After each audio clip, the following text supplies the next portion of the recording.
Quem sobreviveu a março, sobrevive a qualquer coisa. É verdade. Só para o pessoal entender, o Ibovespa caiu em torno de 30% e o Alasca BDR está mais em voga aí, né? Não tem tanto cotista quanto institucional, mas que o pessoal está mais pegando no pé, digamos assim, nesse momento. Caiu acho que 59 por aí, nesse mês. Então, Por se aí. você puder passar para a gente um pouquinho do panorama do que você está achando, como tem muito cotista, acho que vai ser bem enriquecedor a gente ouvir. Breda, boa noite. Tá bom. Zatar, sempre um prazer falar com você. Acho que eu nem lembrava que já fazia tanto tempo assim que meu cabelo fica branco. O seu acho que cai, mas não fica branco. Só um pouquinho aqui, É, ó. um pouquinho, né? Vai embranquecer mais agora, né? Mas faz parte. Bom, esse primeiro trimestre, ele foi uma mega de uma surpresa, né? Então, uma pandemia que se tornou um lockdown global, e esse lockdown global acabou ocasionando uma interrupção das atividades comerciais, né, fabris, econômicas praticamente todos os países. Diferente da SARS, da MERS, né, gripe aviária, gripe suína, HIV lá atrás, tal, diferente de todas as outras pandemias, essa eu não vou nem julgar se está certo ou se está errado. Os países, as soberanias resolveram combater, parando totalmente as atividades comerciais. Foi a primeira vez que a gente viu esse tipo de coisa, né? E o que acontece quando você interrompe? As pessoas não podem comprar, não podem vender, não podem produzir, né? Lucro das companhias vai a zero, né? Você para tudo. E quem estava com lucro mais ou menos vai para negativo.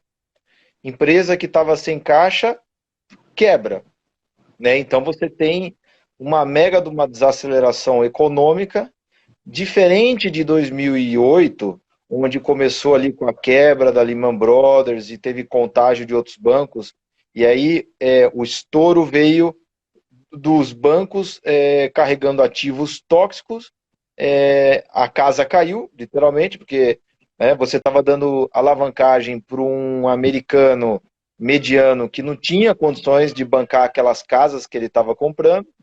Ele quebrou, ele entregou a casa para o banco, né, não honrou, e isso você tem uma bola de neve, uma cascata de quebras de banco, e aí a receita do bolo é injetar dinheiro e salvar os bancos, né? Dessa vez é uma recessão que a gente vai passar forçada, né?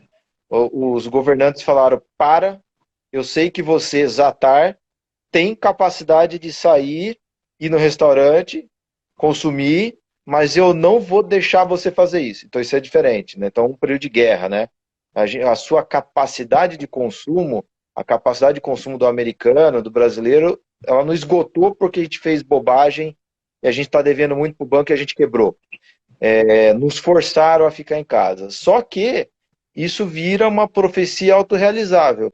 O fato de você não estar gastando agora vira uma receita menor e um lucro menor para alguma empresa, e isso provoca queda de lucro e tal.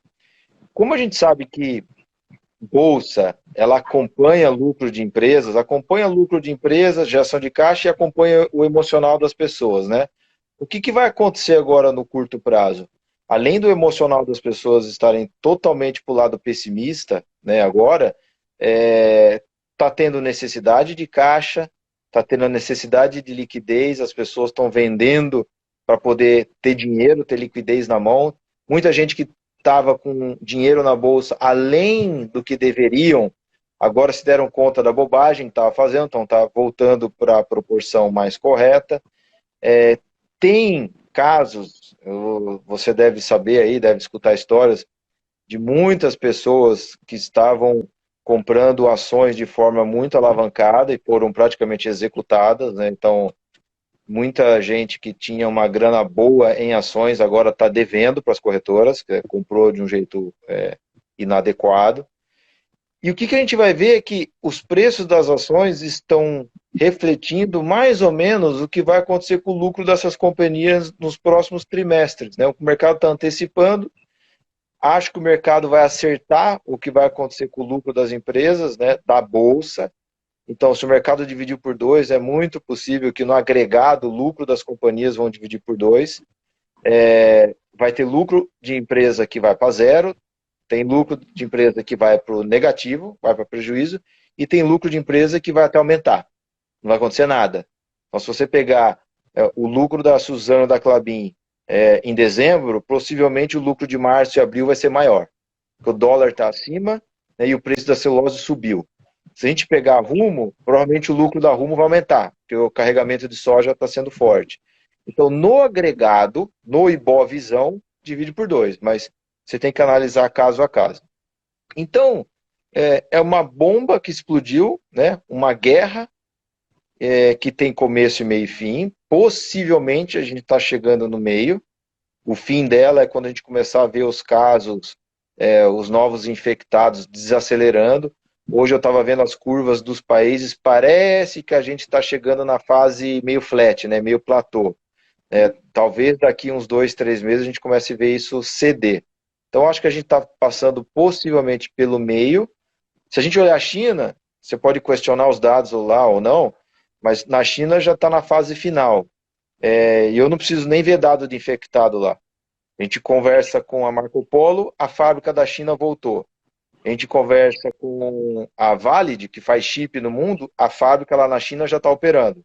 Então eu não preciso acreditar em dado de coronavírus da China, eu vejo a fábrica que abriu lá e está operando de novo. Então lá deve estar chegando na fase final, Europa dramático, no meio, e a gente ainda está dando uma acelerada aqui no Brasil, mas acho que logo também a gente chega no meio. E aí a gente vai discutir, não sei se vai ser em maio, junho, um pouco mais para frente, a gente vai começar a discutir a volta, a retomada do lucro das companhias, né? Acho que vai ter gerado uma quantidade de desemprego grande nos Estados Unidos, aqui na Europa. Infelizmente, um monte de empresa não aguenta esse período sem faturamento e é obrigado a demitir. Essa demissão é menos consumidor, é menos comprador, então a economia fraqueja. Várias empresas que dependem de massa salarial, né, da população para vender, vai sofrer, vai vender menos. Mas aí a gente vai começar a discutir no segundo semestre e possivelmente no ano que vem, a nossa discussão vai ser sobre a retomada. A questão é que na queda, todo mundo meio que sofre igual. Na ação, né, com certeza, tudo divide por dois, tudo cai. No lucro das empresas, nem tudo é igual. Né? Acho que venda de papel higiênico não cai tanto igual venda de roupa.